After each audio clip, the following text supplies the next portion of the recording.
So Warlocks now have a combo that does more damage than a galley rocket, and we can pretty much do this infinitely. But on top of the damage, which is already pretty crazy, we're checking all these boxes with great damage, ability regen, crowd control, healing, and our own damage reduction in a ×5 frost armor, but we don't have to use the Stasis Super and can still take the OP Song of Flame on the Prismatic Warlock.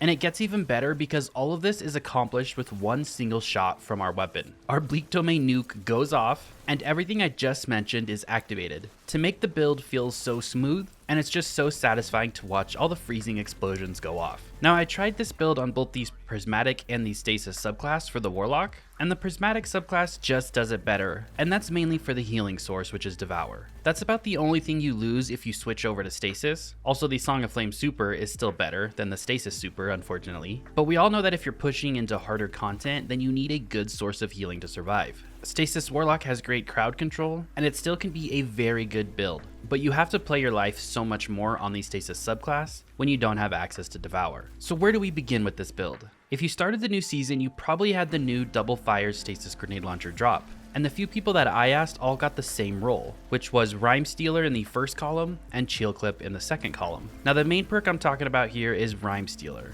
Now Rhyme Stealer might be my new favorite perk because it adds so much utility in the terms of damage reduction because we get frost armor for defeating a frozen target or destroying a stasis crystal. So if you're doing anything on Prismatic or Stasis, you're probably already guaranteeing yourself to be freezing things and to be shattering crystals. So now we just get free stacks of frost armor for doing this, and it can stack up to 5 times when you're on Prismatic, so that's roughly that 23% damage reduction, right? But when you're on Stasis, that goes even further to the 35% roughly damage reduction, because frost armor can stack up to ×8 on Stasis. But what this Rhyme Stealer perk on this weapon means is we don't have to give up our super when we're on Prismatic, or a fragment, picking up orbs of power would grant us that frost armor because we're using the Stasis Super, and that feels amazing not to have to give that up. So we get that extra fragment slot to use for other things, and we still use the same OP super. So make sure you guys get one of these with Rhyme Stealer if you have not already. For your melee ability, I actually would recommend Incinerator Snap. I know I was using Arcane Needle in the gameplay, but since we need help building our light meter, Incinerator Snap can do that for us. It's a guaranteed ignition when you're close to enemies, and since all those enemies are going to be frozen together, you can just set off an ignition with your melee. So I actually did enjoy Incinerator Snap, I just didn't have the gameplay with it.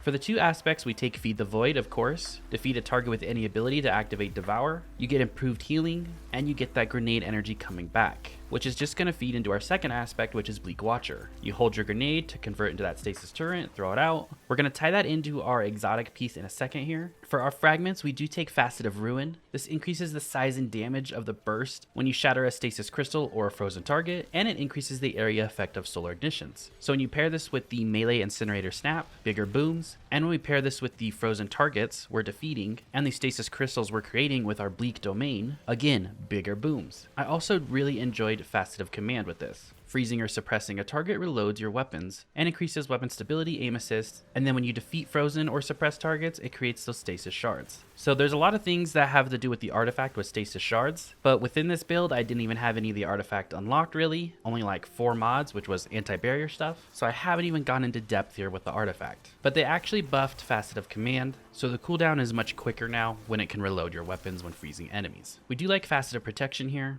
This is just added damage reduction when you're up close to those enemies, and since they're all frozen, it's easy for you to do that. And then Facet of Bravery. So when those crystals explode and defeat enemies, that's what's going to grant us Devour, and it's also going to grant us volatile rounds to any void weapon you're using. In the gameplay, I was using Deterministic Chaos because I needed some anti-barrier, and that was intrinsic. And then I also like Facet of Hope. While you have an elemental buff, which is mainly Devour for us, your class ability regenerates more quickly. It just doubles the class ability regen rate, whether that's Phoenix Dive or Healing Rift, and it's just a nice source, kind of like a get out of jail free card if maybe you don't have Devour up and you need some extra health, or you need to drop a rift for your teammates. Now we pair all this with the new exotic chest piece called Rhymecoat Raiment. This has the Bleak Domain exotic perk. Your Bleak Watcher turrets are enhanced with extended range and are surrounded by stasis crystals and a storm. Now the second part here, we don't take take that much advantage of it in harder content. While standing in the storm, you are granted icicles over time. Icicles activate when you fire your weapons, applying slow to targets that they hit. I really wasn't taking advantage of this part as much, mainly because one, I was killing everything with my grenade launcher anyways. I actually was using Fighting Lion with this, with its buff, so I could see the volatile purple explosions going off into the cluster of enemies as well, which was pretty fun. And since Fighting Lion has the unlimited ammo, you can run it with the Rhyme Stealer perk still on that Stasis grenade launcher. But since Devour is refilling our grenades so fast, just think of this grenade as literally a nuke, right?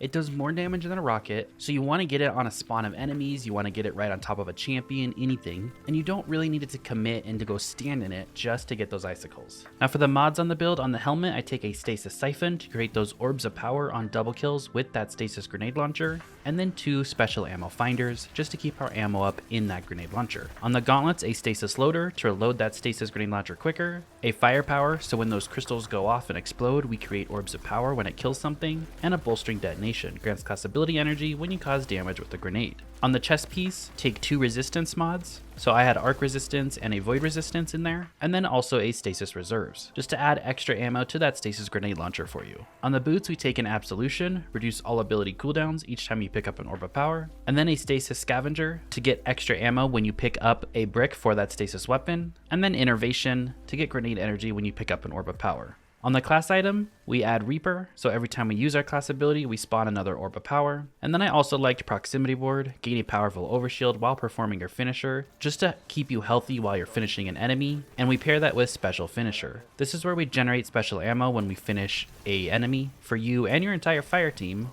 and this will consume your 3 stacks of armor charge. This is where our armor charges are going, just to make sure we always have ammo available in that grenade launcher. So I know it's been a bit since I posted a video, and I hope you guys found this one helpful. I'll be testing a lot of stuff over the next coming days to see what's good, what I think deserves a video, and I hope you guys enjoy the content. I still enjoy playing Destiny. I know the overall community is pretty down on it with all the doom and gloom posts, whether it's on other YouTube channels or social media, and I've had a lot of people ask me questions about that. And honestly, I still think Destiny overall is a great game. It's lasted for 10 years for me that I've played it, and I really don't have much to say bad about the game, because when I put it in perspective, that 1, it's just a game, and 2, it's a game that's been going on that long. There are very few games that are still performing after 10 years and people are still even playing or talking about. So for me personally, I still enjoy the game, and hopefully, like Bungie said in their last stream, that with the release of Frontiers and Dawns and the 2 expansions a year that are like the size of Rise of Iron, hopefully they shake things up, that end game grind gets a little bit more enjoyable.